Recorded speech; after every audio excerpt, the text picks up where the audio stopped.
Hey guys, back again with another video to help you out. This time taking the compass module, driver assist module, out of this 2013 Chrysler 200. And I think it runs from 2011 to 2014 on this module, but don't quote me. The location of this thing is a bear. It's difficult to get to, but if your compass is not working and you need to replace it, you'll need to dive into your dash to get it. I'm in the boneyard. Airbags are deployed on this car, so it's a little more forgiving to remove this, but in your application you obviously want to be careful not to damage any of your dash pieces.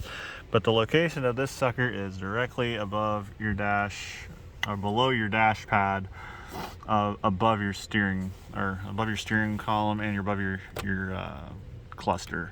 It's held in with one T25 Torx head. I believe this is T25. If I focus, I believe it's T20. T20 Torx head. And it has one plug on the bottom, one side of it. But in order to get to this, you have to do a lot of work. I removed the A pillar over here, and then removed the plastic dash piece that runs along the very edge of the windshield. It's just held in with clips all the way across.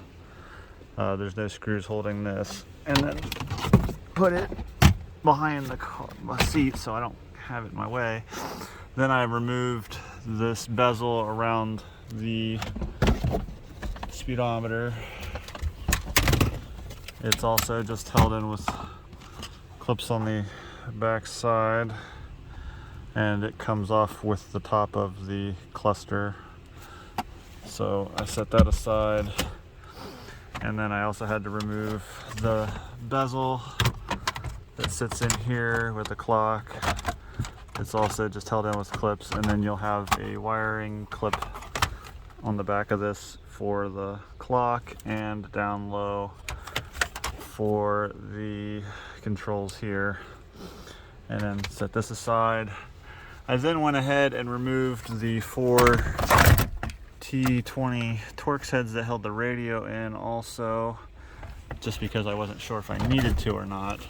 But then you also need to remove this front facing pad that runs all the way across here. It's just held in with clips as well, but I obviously damaged this one pulling it off, but again, I'm in the boneyard, so it's not a big deal. Just pry this back.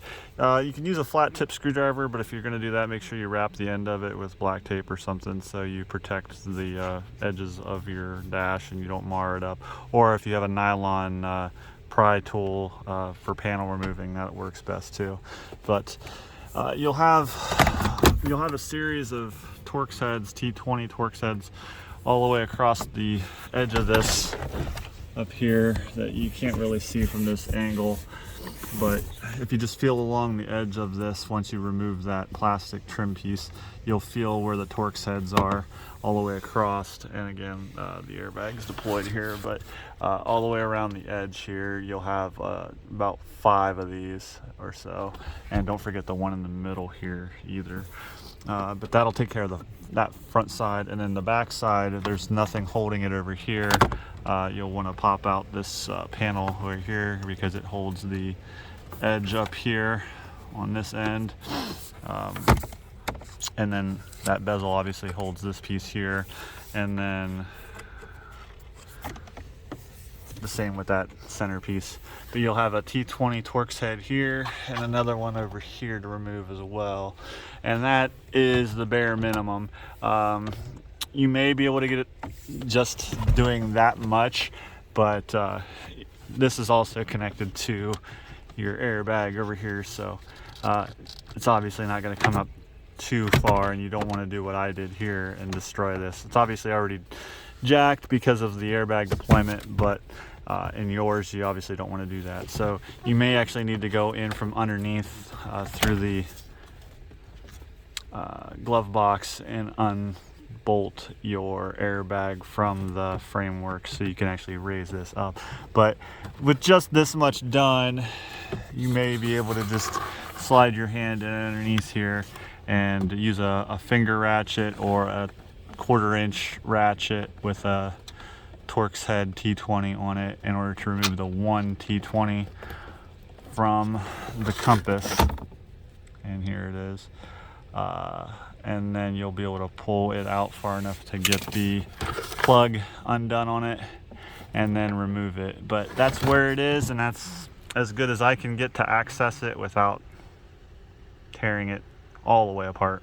But if this helps you out, drop a like down below. That helps me out and shows people that this is a decent video, and if it helps you and saves you money, then that's all I can expect. So thanks for watching, and we'll see you in the next one.